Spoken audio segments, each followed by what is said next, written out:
गरीब बहू के घर आए शिवजी पार्वती। गिरजापुर नामक गांव में एक गरीब किसान परिवार रहता था।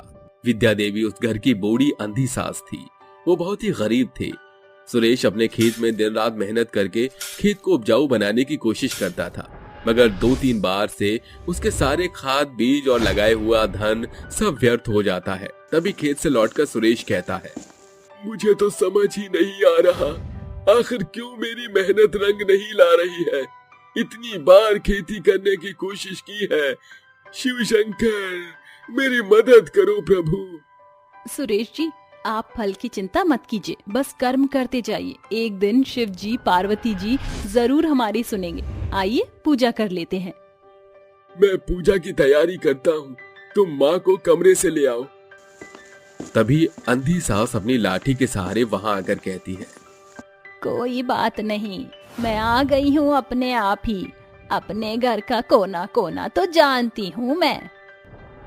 ये कहती सरला आरती की थाली लिए शिव पार्वती की पूजा करने लगती है। ओम जय शिव ओमकारा, स्वामी जय शिव ओमकारा, ब्रह्मा विष्णु सदा शिव अर्धांगी धारा। ओम जय शिव ओमकारा। हर हर महादेव की जय, पार्वती मैया की जय, ब्रह्मा विष्णु महेश की जय। हे देवों के देव महादेव, हम पर अपनी कृपा बना दीजिए। आपके सामर्थ्य से हमारे घर की स्थिति अच्छी हो जाए प्रभु। फिक्र मत कर बहू, एक दिन शिवजी पार्वती जी जरूर हमारी सुनेंगे। ला बेटा, मैं भोग लगा दूं। ऐसा कहकर विद्या देवी शिवजी को भोग लगा देती है और सरला प्रसाद बांट देती है। लीजिए माँ जी, आप भी प्रसाद खा लीजिए। हाँ बेटा। माँ जी, सुरेश जी, घर में अब बस मुश्किल से एक दिन का दाना पानी बचा है, कुछ पैसों का जुगाड़ कीजिए ना। हाँ बेटा, मेरी आंख में डालने वाली दवाई भी खत्म हो गई है। माँ, मैं बेबस हूँ, कुछ नहीं कर पा रहा। आप दोनों के लिए बहुत शर्मिंदा हूँ। 2 दिन बीत जाते हैं, घर का बचा कुचा राशन भी समाप्त हो जाता है। तभी सरला अपनी सास को खाना खिलाने के लिए मंदिर से कुछ प्रसाद लेकर आ जाती है। वो जैसे ही प्रसाद खाती है कि दरवाजे पर एक बूढ़ा व्यक्ति दस्तक देता है। अरे बिटिया, कोई है क्या? कोई कुछ खाने को दे दो, बहुत भूख लगी है। तभी सास बहू उन बूढ़े व्यक्ति को घर लाकर कहती है, बहू, ऐसा करिए, प्रसाद इन्हें खिला दे, इन्हें ज्यादा जरूरत है। और घर आए व्यक्ति को कभी भूखे पेट नहीं भेजना चाहिए, जानती है ना। जी माँ जी। आइए आप अंदर आइए, ये लीजिए प्रसाद खाइए। वो क्या है ना बाबा, हमारे घर में खाने के लिए कुछ नहीं था, तो आप ही खा लीजिए। अरे कोई बात नहीं बेटा। तभी वो बूढ़ा व्यक्ति प्रसाद खाकर कहता है, अरे बेटी, सदा खुश रहो। तुमने मेरी भूख मिटाकर बड़ा नेक काम किया है। महादेव तुम्हारी मनोकामना पूरी करे। ऐसा कहकर वो बूढ़ा व्यक्ति चला जाता है। उस दिन घर में अन्न का एक दाना नहीं था। तभी रात में सुरेश कहता है, बड़ा दुख होता है ये सोचकर कि मैं आप दोनों को खाना भी नहीं खिला सकता। पानी पीकर ही भूख शांत करनी होगी। बेटा, तुझे शर्मिंदा होने की कोई जरूरत नहीं, मैं समझती हूँ घर के हालात। हे महादेव पार्वती मैया, हम पर कृपा करो। खेत में तो कुछ हो नहीं रहा है, कल मैं कहीं और ही काम देखता हूँ। जी, मैं भी बाहर काम देखूंगी। पूरा परिवार पानी पीकर जमीन पर सो जाता है। अगले दिन सुरेश काम ढूंढने जाता है तो एक ट्रक वाला उसे टक्कर मारकर चला जाता है, जिस कारण वो अस्पताल में दाखिल हो जाता है। विद्या देवी और सरला को जब ये बात पता चलती है तो वो घबरा जाते हैं और डॉक्टर से पूछती है, डॉक्टर साहब, मेरे पति होश में कब आएंगे? कब तक ठीक हो जाएंगे वो? हाँ बेटा, बता दो, मेरा दिल बैठा जा रहा है बेटे की आवाज सुनने के लिए। देख तो सकती नहीं हूँ। देखिए, हादसे में उनके सिर पर काफी गहरी चोट लगी है, जिस कारण वो कोमा में चले गए हैं। अगर 4 दिन के भीतर वो कोमा से बाहर नहीं आए तो वो हमेशा के लिए कोमा में ही रहेंगे, या उनकी जान भी जा सकती है। क्या नहीं बेटा, ऐसा मत बोलो। नहीं नहीं, ऐसा नहीं हो सकता।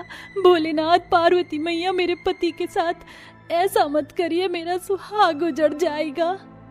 देखिए, मैंने तो अपना काम कर दिया है, अब महादेव ही कुछ कर सकते हैं। महादेव, आप ही मेरे पति को बचाएंगे।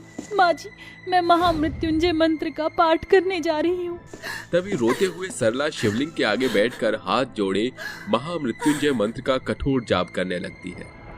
महादेव, जब तक आप मेरे पति को ठीक नहीं कर देंगे, मैं यहाँ से नहीं हिलूंगी, पाठ पढ़ती ही रहूंगी। ओम हौम जूम सः ओम भूर्भुवः स्वः ओम त्र्यंबकं यजामहे सुगंधिं पुष्टिवर्धनम् उर्वारुकमिव बंधना मृत्यु मोक्ष्यमामृतात् ओम स्वः भुवः भू ओम सः जूम हौम ओम। सरला 72 घंटों तक शिवलिंग के आगे बिना कुछ खाए पिए लगातार शिवजी के मंत्र का जाप ही करती रहती है, जिसके बाद सुरेश मौत के मुंह से बाहर आ जाता है और ये बात उसे विद्या देवी आकर बताती है। खुशी से वो कहती है, हर हर महादेव की जय। शुक्रिया महादेव, आपने मेरे पति को बचा लिया। तभी सरला अपने पति को हॉस्पिटल लेकर जाती है, पर घर का खर्चा चलाने के लिए वो बाहर काम करने चली जाती है। मेहनत करने से उसे एक सेठ पैसे दे देता है और कहती है, इन पैसों से मैं घर का राशन और उनकी दवाई ले आऊंगी। सरला घर की ओर मुड़ती है कि उसे बहुत सारे गरीब भूखे बच्चे और वृद्ध खाना मांगते हुए मंदिर के बाहर दिखाई देते हैं। भगवान के नाम पर कोई खाने को दे दो, 4 दिन से कुछ नहीं खाया। मुझे बहुत भूख लग रही है, कुछ खाने को दो ना। मुझे कुछ खाने को दे दीजिए, बहुत भूख लगी है। आप इंतजार कीजिए, मैं कुछ खाने के लिए लेकर आती हूँ। तभी उन पैसों से सरला खाना लाकर गरीब लोगों को और बच्चों को बांट देती है, जिसके बाद उसके हाथ में सिर्फ 50 रुपए का नोट था और वो कहती है, मेरे पास अब बस यही बचा है, इससे मैं दाल और चावल लाके खिचड़ी खिला दूंगी, उन्हें भी और माँ जी को भी। सरला उस 50 रुपए से दाल चावल लाकर खिचड़ी बनाकर अपने सास और पति को देती ही है कि उनके दरवाजे पर फिर कोई वृद्ध पति पत्नी आकर कहते हैं, अरे बिटिया, खाना है तो थोड़ा खिला दो, बहुत भूख लगी है। हाँ बेटा, थोड़ा खिला दो, जैसे तुमने प्रसाद खिलाया था ऐसे ही आज कुछ खिला दो।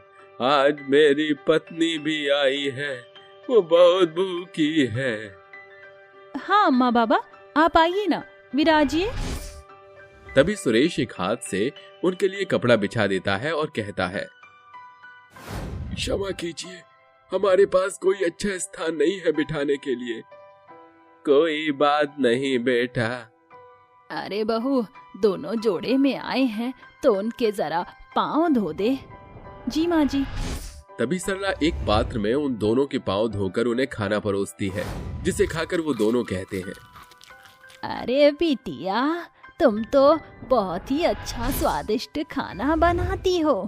हाँ पुत्री, तुमने बहुत स्वादिष्ट बनाया है, थोड़ा और मिल सकता है। हाँ बाबा, लीजिए। वैसे मैंने इसमें कोई अधिक मसाले डालकर नहीं बनाए, क्योंकि घर में कुछ नहीं था तो सिर्फ दाल चावल उबालकर खिचड़ी बना दी।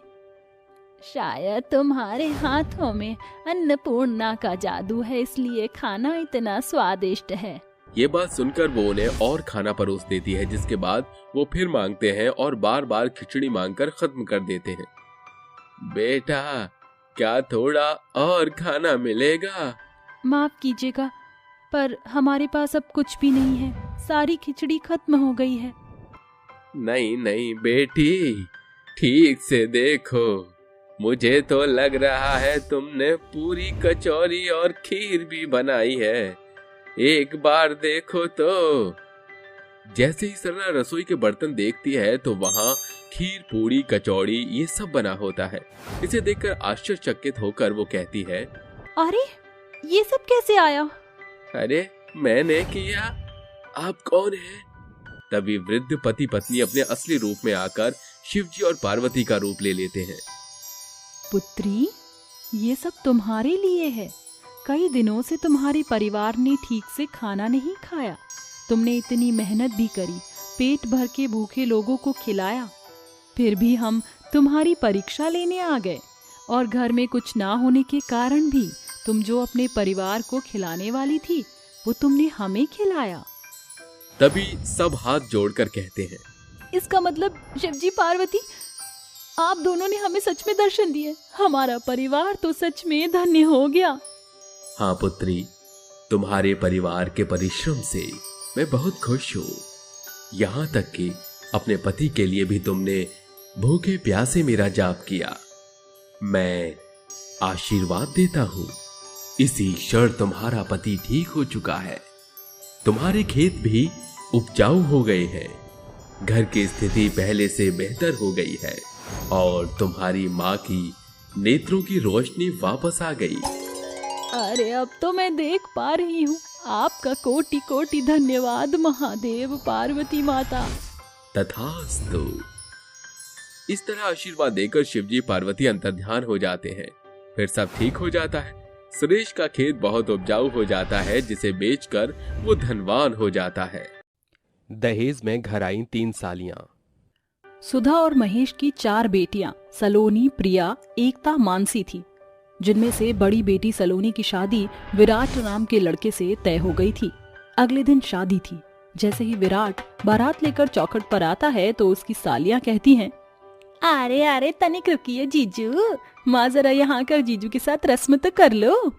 कौन सी रस्म साली साहिबा? वेट करिए, आपको खुद अंदाजा हो जाएगा। तभी सुधा अपने दामाद की आरती उतार कर उसकी नाक खींचती है। तभी वह कहता है, मम्मी जी, ये आप क्या कर रही हैं? अरे अभी तो मैंने आपकी बेटी से कुछ कहा भी नहीं और आप मेरी नाक खींच रही हैं। हाँ, एडवांस में, ताकि तुम मेरी बेटी को तंग ना करो। अरे बेटा, मजाक कर रही हूँ, ये तो एक रस्म होती है। ओहो, जीजू की पकौड़े जैसी नाक तो लाल हो गई। साली साहिबा, एक बार शादी हो जाने दीजिए, फिर हम आपकी खबर लेंगे। उसकी नौबत नहीं आएगी, क्योंकि आपको हम परेशान कर देंगे। अच्छा ठीक है, अब अपने जीजू को अच्छी जगह बैठाओ। आइए आइए जीजू, आपके लिए स्पेशल सीट है। जब आप पापड़ों पर बैठोगे तो आपकी इज्जत का कचरा हो जाएगा। ऐसा कहकर एकता विराट को सोफे पर बैठा देती है, जिसके बाद पापड़ों के कड़कने की आवाज आती है और तीनों सालियां जोर से हंसते हुए कहती हैं, तो जीजू, कैसा लगा हमारा वेलकम करने का तरीका आपको? तुम तीनों बड़ी चतुर हो, बताऊंगा तुम्हारी दीदी को ये सब। कुछ देर बाद सलोनी तैयार होकर नीचे आती है, जिसे विराट देखकर कहता है, हाय मेरी सोन पापड़ी इज कमिंग। ओहो, ये है मेरी सुंदर सी रसमलाई। देखो तुम्हारी बहन कितनी अच्छी है, मेरा कितना ख्याल रखती है, और तुम तीनों बहुत शैतानी हो। अरे अपनी बहन से कुछ सीखा नहीं है क्या? ओफो जीजू, बीवी सीधी मिल रही है। सालियों को तो टेढ़ा होना चाहिए, जो आपको हर पल सताएं, परेशान करें। दूल्हा और दुल्हन मंडप में पधारिए, विवाह का शुभ मुहूर्त निकला जा रहा है। जाइए जाइए दूल्हे राजा, बजाएंगे हम अब आपका बाजा। क्या बोला तुमने? कुछ भी नहीं। तुम तीनों सालियों से मुझे बचकर रहना पड़ेगा। तभी दोनों दूल्हा दुल्हन मंडप में बैठते हैं, जहां दोनों की शादी धूमधाम से हो जाती है। उसी दौरान तीनों सालियां मिलकर विराट के जूते छुपा लेती हैं। विदाई के वक्त जब विराट अपने जूते पहनता है तो उसे जूते दिखाई नहीं देते। फिर प्रिया जूते दिखाते हुए कहती है, जीजू, जूते लो पैसे दो, जूते लो पैसे दो। अरे मेरे जूते दो। बिल्कुल नहीं जीजू, पूरी शादी में सालियों का एक ही तो मौका होता है कि आपके जूते चुराए, और वो भी हम फ्री में दे देंगे तो कमाएंगे क्या? चलिए चलिए, पैसे दो, जूते लो, पैसे दो, जूते लो। अच्छा जी। ओ मेरी सालियों, ओ हरे दुपट्टे वालियों, जूते दे दो, पैसे ले लो, जूते दे दो। अच्छा कितने दूं? पूरे 50,000। क्या 50,000? ठीक है, अब मैं बताता हूँ इन सालियों को। ठीक है, आप सबने सुन लिया ना, मेरी सालियां पूरे 50,000 मांग रही हैं। हाँ हाँ बिल्कुल। ठीक है, ये लो 50। कितने हुए? 50 हुए ये तो। और ये लोग बाकी के पैसे 1000, तो हो गए ना पूरे 50,000। लाओ जूते दो मेरे। जीजू, इट्स नॉट फेयर, दीजिए हमारे पूरे पैसे। अब इतने तो नहीं, 30,000 है, लेना है तो ले लो। अरे बेटा मान जा, क्यों अपने जीजू को परेशान कर रही है? तेरी बहन भी थक चुकी है। अरे मान जाओ मेरी प्यारी बहनों। ठीक है, लीजिए आपके जूते। प्यारी प्यारी सालियों, ये जूते आप अपने पास रखिए, मैंने नए जूते मंगा लिए। बंटी, मेरे शूज लेकर आ। हाँ जीजू, आप तो बड़े चंटे निकले। यू आर वेरी चालाक जीजू, यू आर वेरी चालाक। तुमसे ही सीखा है, पापड़ पर बिठाया था ना मुझे। मैं तभी समझ गया था कि तुम जूते का मौका छोड़ोगी नहीं। फिर भी इतनी मेहनत करी है तो ले लो 30,000 रुपए। प्रिया दीदी, एकता दीदी, जीजू तो खेल गए। कोई नहीं बेटा, आगे और भी मौके हैं अपने जीजू को परेशान करने के लिए। इस तरह विराट अपने जूते पहन लेता है और विदाई लेकर जाने लगता है। तो प्रिया कहती है, प्यारे प्यारे जीजू रुकिए, हम अपनी बहनों से बहुत प्यार करते हैं, इसलिए हम तीनों बहनें आपके साथ दहेज में जाना चाहती हैं कुछ समय के लिए। माँ हम जाए ना, हमें जीजी की बहुत याद आएगी, उसके बिना रह नहीं सकते। हाँ माँ प्लीज जाने दो ना। ओहो, कितनी मुश्किल से इनका पीछा छूट रहा था। अब ये दहेज में भी आएंगे तो मेरा जीना दुश्वार कर लेंगे घर पर भी। ठीक है विराट, मैं अपनी चारों बेटियां तुम्हें सौंप रही हूँ। तुम्हारी सालियां दहेज में जाने को तैयार हैं, इनका अच्छे से ख्याल रखना। ये बल्ले बल्ले ओ शावा शावा। लो, लग गई वाट। इस तरह विराट की तीनों सालियां दहेज का नाम लेकर उसके साथ घर में आ जाती हैं। हफ्ता बीत जाता है, तीनों सालियां ठीक ठाक घर में रह रहे थे, लेकिन फिर उनके दिमाग में खुराफाती आती है। वो जैसे ही शाम को ऑफिस से घर आता है तो गुलाब का फूल लिए एकता अपने जीजू को छेड़ते हुए गाना गाती है। मुझे तुमसे मोहब्बत है, दीवानगी की हद तक, दीवाना मुझे बनाओ ना, दीवानगी की हद तक। फिर प्रिया उसका हाथ पकड़कर डांस करते हुए कहती है, आज दिखा दे मुझे लब करके, ओ बेबी बाहों में भर के। अरे एकता, प्रिया, ये तुम दोनों क्या कर रही हो? सलोनी क्या समझेगी? हाँ जीजू, आप कैसे नाच रहे हो? अभी दीदी को बुलाती हूँ। सलोनी दीदी जरा जल्दी आइए, देखिए जीजू को। तभी सलोनी आकर उसे बड़ी बड़ी आंखों से देखती है कि विराट के पसीने छूट जाते हैं। तो वो कहता है, सलोनी, मैंने कुछ नहीं किया, तुम्हारी बहन ही है ये। वो तो मैं देख चुकी हूँ। विराट तुम कितने फट्टू हो, कैसे पसीने छूटे हैं तुम्हारे? इसका मतलब ये मेरी सालियों की साजिश थी और यहाँ मैं डर गया, तुम भी इन्हीं की तरह होती जा रही हो। अच्छा सॉरी बाबा, चलो आज रात हम अंताक्षरी खेलेंगे। रात को सभी पिलो लेकर अंताक्षरी खेल रहे होते हैं। तभी सलोनी के हाथ में पिलो आ जाता है और वह गाते हुए कहती है, अरे मेरी बारी आ गई, अब मैं गाऊंगी।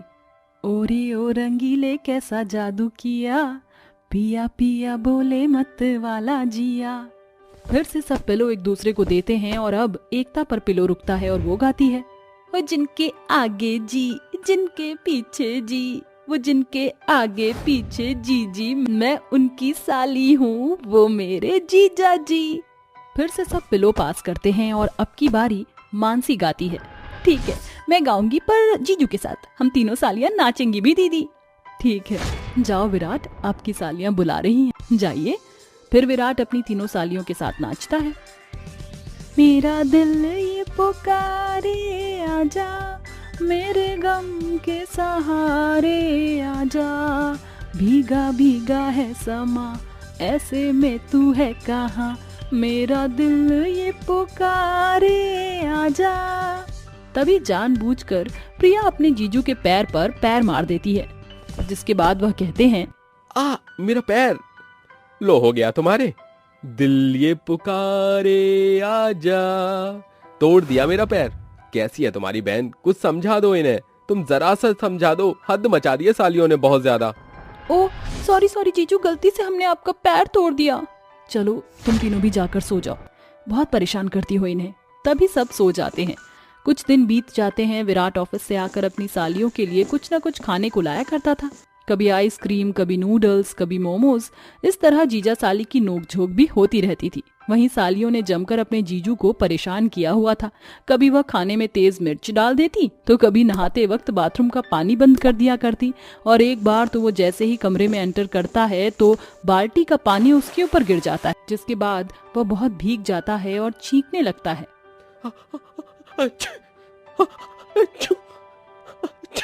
अरे विराट, ये कैसे भीग गए तुम, और ये ब्रेक लगाकर क्यों चीख रहे हो? पास खड़ी तीनों सालियां अपने जीजू पर हंस रही होती हैं, तभी गुस्से से सलोनी कहती है, ये सब तुम तीनों की करामात है ना? मैं तुम जीजा साली के बीच में कुछ नहीं कहती, फिर भी अरे इतना तो परेशान मत करो अपने जीजू को, हमेशा छेड़ती रहती हो। देखना कैसे छींक रहे हैं वो, अभी भी बुखार आ गया तो।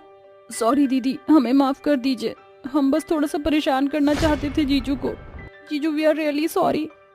प्लीज जीजू सॉरी, माफ कर दीजिए, अब हम ऐसे आपको तंग नहीं करेंगे। दीदी अब हमें घर चलना चाहिए, मम्मी पापा का भी तो ख्याल रखना है ना। सॉरी जीजू, हमें इतने दिन आपको परेशान किया।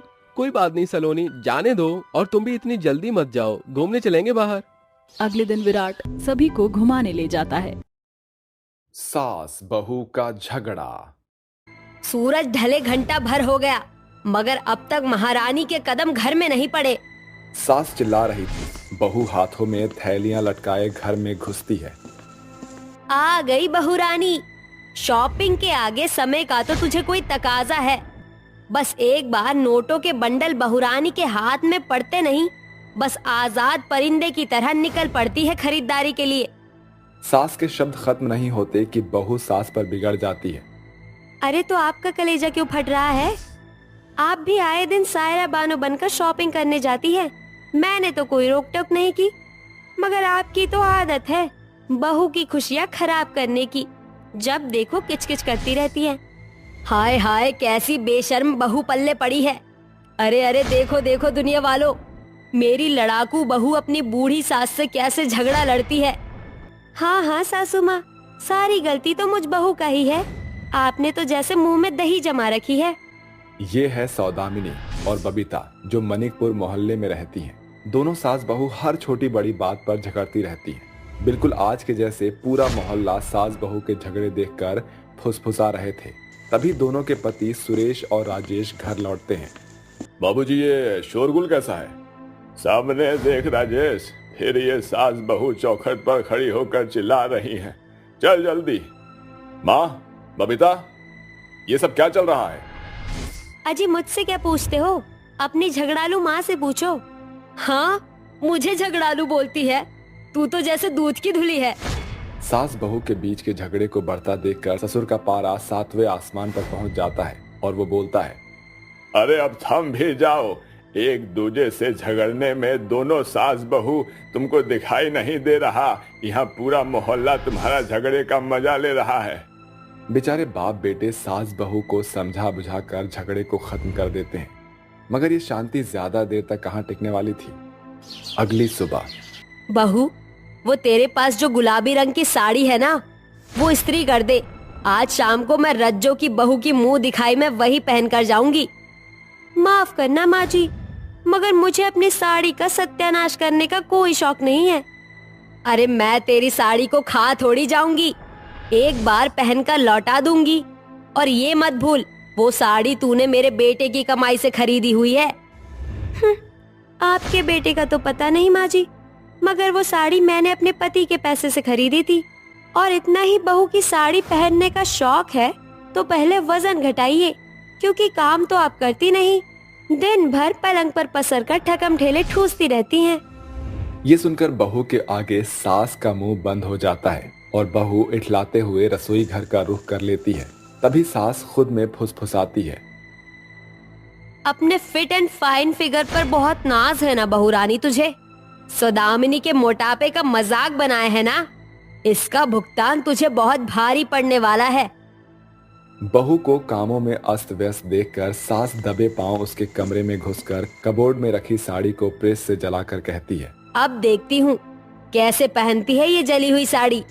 सास कमरे से जाने ही वाली होती है कि अचानक उसकी निगाहें आईने के पास सजी हुई मेकअप पर घूम जाती है और झगड़ा मोल लेने के लिए वो सारा मेकअप तहस नहस करके कहती है, आहा, अब जैसे ही बहू इस टूटी फूटी काया पलट की किट को देखेगी, जीते जी समाधि पर लेट जाएगी। कामकाज खत्म करके जैसे ही बहू कमरे में आती है तभी उसकी सीधी नजर शीशे पर जाती है। मेरा मेकअप किट कैसे टूट गया और ये कपड़ों की अलमारी खुली कैसे है? जैसे ही बहू अलमारी खोलती है तो जली हुई साड़ी उसके हाथ लग जाती है। तभी राजेश और सुरेश दफ्तर से घर में घुसते हैं। गुस्से से तिलमिलाई बहू बोलती है, माँ जी, कहाँ है आप माँ जी? अरे क्या बात है बहू रानी, यूं गुस्से में गरज क्यों रही हो? ज्यादा भोली बनने का ढोंग मत कीजिए माँ जी। मुझे मालूम नहीं था कि आप लड़ने झगड़ने के साथ साथ लोमड़ी जैसे शातिर भी हैं। मैंने आपको साड़ी देने से मना क्या किया? आपने मेरी साड़ी जला दी, यहाँ तक कि मेरे महंगे मेकअप किट को भी बर्बाद कर दिया। अरे बहू, ये क्या बक रही है? मुझे तेरे मेकअप से क्या मतलब है? देख, आज मेरा झगड़ा झंझट करने का कोई इरादा नहीं, तो आप मुंह नहीं खोलोगी? ठीक है, कसम है मुझे मेरे मेकअप किट की। आपको दिन में तारे ना दिखाए ना, तो मैं भी आपकी बहू बबीता नहीं। इतने के बाद दोनों सास बहू के बीच तू तू मैं शुरू हो जाती है, जिसे देखकर राजेश कहता है, अरे बस भी करो। आप सास बहू जब देखो झगड़े झंझट के चक्कर में घर को महाभारत का मैदान बनाए रहती हो। अरे आप दोनों के झगड़े ने हम बाप बेटे का हाल बेहाल कर दिया है। अरे कुछ तो सोचो हमारे बारे में। अरे मुझे क्या कहता है, अपनी झगड़ालू बीवी को बोल। फिर दोनों सास बहू अपने कमरे में चली जाती हैं और सुरेश कहता है, राजेश, अब बेटा अब जो है पानी सर से ऊपर हो रहा है। ये जो है इस सास बहू के कलेश का कोटा ऐसे बंद नहीं पड़ने वाला। अब हम बाप बेटे को ही कुछ पैरवी पैतरा आजमाना पड़ेगा, बुझ रहा है? अगली सुबह जब बहू चौखट पर झाड़ू लगा रही थी, तभी मोहल्ले में रहने वाली चुगलखोर मंडली की मंगला बहू से बोलती है, अरे कैसी है सौदामिनी की बहू? मेरी छोड़िए मंगला मौसी, आज आप अपनी चुगलखोर मंडली को छोड़कर मेरा हालचाल पूछने कैसे चली आई? अब बहू मंगला तेरी झगड़ालू सास के जैसे पत्थर दिल थोड़ी है। जाने क्या देख परख कर तेरे मायके वाले ने तुझे इस झगड़ालू लुगाई की बहू बना दिया। सारा दिन तुझ लाचार बहू से लड़ती झगड़ती रहती है। खुद तो खा खा कर बाहुबली बनी बैठी है, मगर तुझे बहू से बाई बना दिया है। अरे ऐसी सास को तो नरक भी नसीब नहीं होगा। हॉल में बैठी झगड़ालू सास कान खड़े करके मंगला और अपनी बहू की बात सुन रही थी, जिसके कारण गुस्से से सास का पारा 7वें आसमान पर पहुंच जाता है। मगर जैसे ही वो चौखट पर आने को बढ़ती है, उतने में बहू मंगला पर बिगड़ जाती है। मंगला मौसी, अपनी ये चंटी चाट भरी चाल किसी और के सामने चलना। बबीता अपनी सास की बुराई में एक शब्द नहीं सुन सकती। और रही बात झगड़े की, तो हर सास बहू के बीच खट्टी मीठी नोकझोंक होती रहती है। जाइए, जाकर कहीं और कीजिए मंथराई। हाँ हाँ, रुकना भी कौन चाहता है। अपने प्रति पहली बार बहू के मुंह से बड़ाई सुनकर सास के मन में बसे बहू को लेकर सारे बैर मिट जाते हैं। फिर उस रात जब सास खाने की मेज पर बैठी हुई थी, तभी बाप बेटे वहां आते हैं। अरे आ गए आप, सब साथ मिलकर खाना खाएंगे। खाने पीने की छोड़ो भाग्यवान, आज हम दोनों बाप बेटे ने एक जरूरी फैसला लिया है। कैसा फैसला ससुर जी? हम बाप बेटे ने तुम्हें हर तरह से समझा बुझा कर देख लिया, मगर तुम सास बहू का झगड़ा जो है सलटने का नामे नहीं लेता है? इसीलिए मैं तेरी सास को जो है वृद्धाश्रम लेकर जा रहा हूँ, ठीक है? कलेश तो कटेगा कम से कम।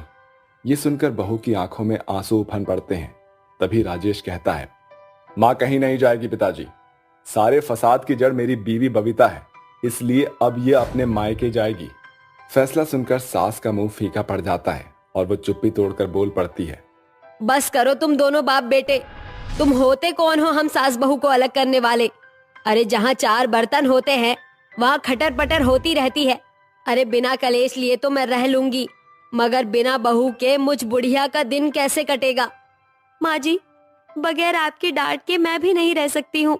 मैंने बहू होने का कोई अदब नहीं निभाया, हमेशा आपके ताने बानों का मुंह तोड़ जवाब दिया। मुझे माफ कर दीजिए। सभी गिले शिकवे भुलाकर सास बहू गले लग जाती हैं। तभी दोनों बाप बेटे चीख पड़ते हैं, हमारा प्लान सफल रहा। कैसा प्लान? हमने तुम सास बहू के झगड़े को सुलझाने के लिए सारा खेल रचा था, जिसमें मंगला ने हमारा साथ दिया था। ये सुनकर सास बहू जोर जोर से हंसने लगती हैं और इस तरह से बाप बेटे की साजिश ने झगड़ालू सास बहू का मेल करा दिया।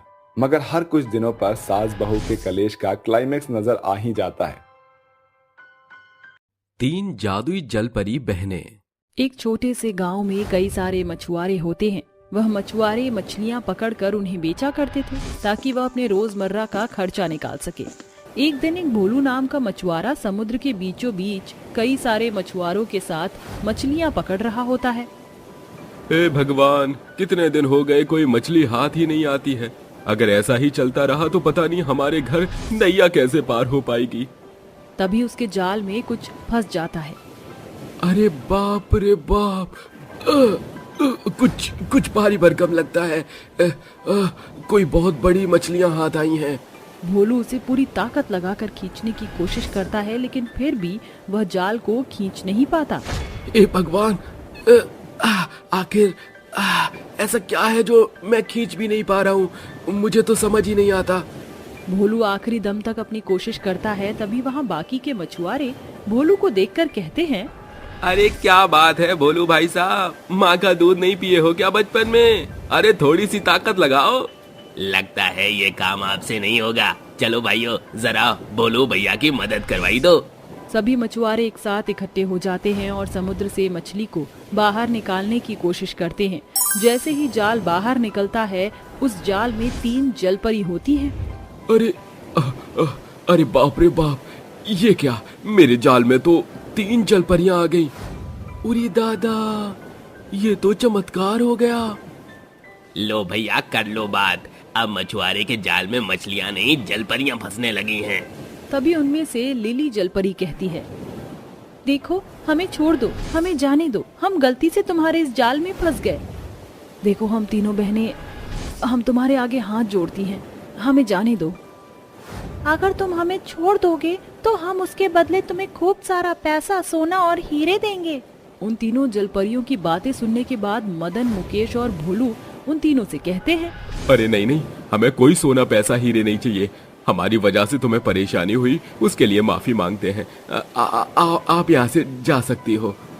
मदन और मुकेश तीनों जलपरियों को जाल से निकाल देता है, जिसके बाद उनकी अच्छाई देखकर जलपरियां उनसे कहती हैं, तुम लोग तो बहुत साफ दिल के हो। हमारी मदद करने के लिए आप सभी का बहुत शुक्रिया। अब आपने हमारी मदद की है तो हम तीनों बहनें आपकी मदद करना चाहती हैं। हम तीनों बहनों ने आप तीनों की बातें सुनी थी। आप लोग बहुत गरीब हो। हम तीनों जलपरियां जादुई जलपरियां हैं। मिनी के ऐसा कहने के बाद लिली के मुंह से सोने के सिक्के निकलने लगते हैं और जूली के मुंह से कई सारे नोट निकलने लगते हैं। वहीं मिनी के मुंह से हीरे निकलने लगते हैं, जिससे उनकी नाव में सोना, पैसा और हीरे भर जाते हैं। हमारी मदद करने के लिए ये छोटी सी भेंट हमारी तरफ से आपके लिए। आप सभी ने हमारा दिल जीत लिया है। कभी हमारी मदद की आवश्यकता हो तो आप बेझिझक यहाँ पर आकर हमें याद कर लीजिएगा।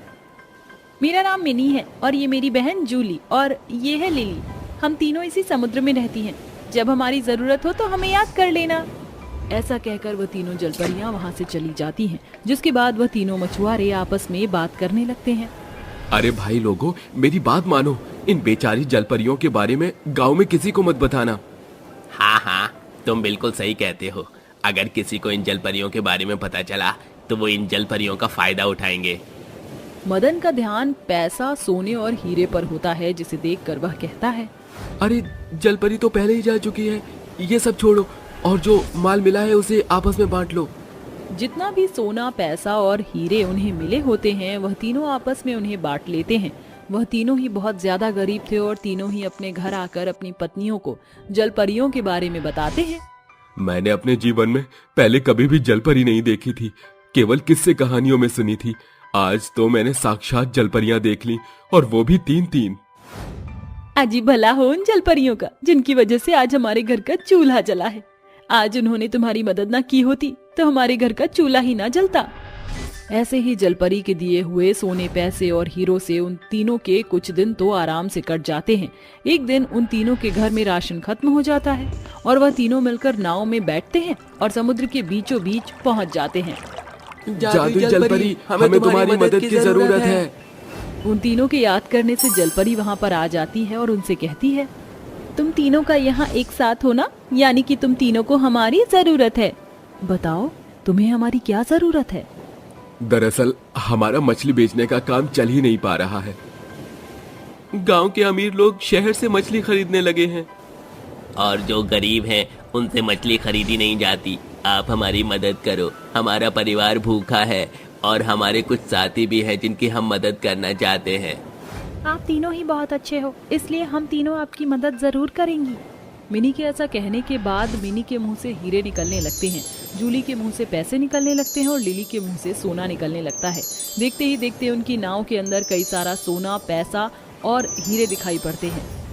एक बार फिर से हमारी मदद करने के लिए आपका बहुत बहुत शुक्रिया।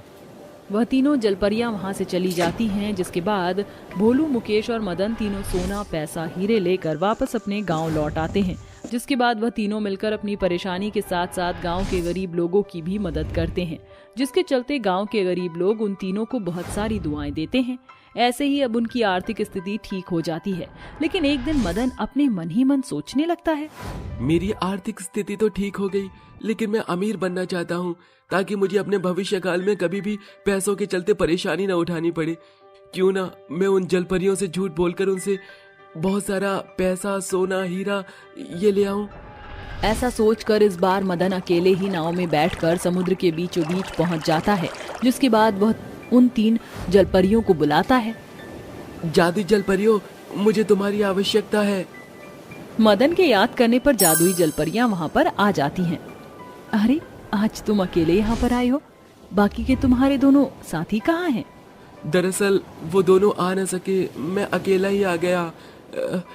परेशानी ये है कि हमारे गांव में भूखमरी हो गई है और गांव बहुत ही बुरी दशा में है। मैं तुम तीनों जादू जलपरियों से मदद मांगने आया हूँ। क्या सच में ऐसा है? अगर ऐसा है तो हम तीनों आपकी मदद जरूर करेंगे। हाँ हाँ, क्यों नहीं, चलो बहनों, हमें इनकी मदद करनी चाहिए। देखते ही देखते लिली के मुंह से खूब सारे सोने के सिक्के और जूली के मुंह से पैसे और लिली के मुंह से खूब सारे हीरे निकलने लगते हैं, जिससे पूरी नाव सोना, पैसा और हीरे से भर जाती है। इतना सारा सोना, पैसा, हीरे देखते ही मदन अपने मन ही मन सोचता है, क्या बात है, अब तो मुझे जिंदगी भर कभी भी कमाने की जरूरत नहीं पड़ेगी। ये सारा सोना, पैसा, हीरे लेकर मैं सीधा शहर रहने के लिए निकल जाऊंगा। अपना जादू दिखाने के बाद जलपरियां वहां से चली जाती हैं। जिसके बाद मदन नाव चलाने की कोशिश करता है, लेकिन तभी ज्यादा वजन होने की वजह से नाव में पानी भरने लगता है। अरे बाप रे, अरे बाप रे बाप, ये सब क्या हो गया? ये क्या हो रहा है? अगर ऐसा हुआ तो मैं तो इस समंदर की गहराई में डूबकर मर जाऊंगा। अरे मेरा लालच आज मुझे डुबो देगा। देखते ही देखते पूरे नाव में पानी भर जाता है और कुछ ही समय में वो सारा पैसा, सोना, हीरे समुद्र के अंदर चले जाते हैं। जिसके बाद मदन भी समुद्र के पानी में डूब जाता है। उस दिन मदन के साथ क्या हुआ उसके बारे में किसी को कुछ पता नहीं चलता। दोस्तों, कहा जाता है कि लालच बुरी बला है। लालच कभी किसी का सगा नहीं होता, इसलिए लालच करने से पहले एक बार जरूर सोचें।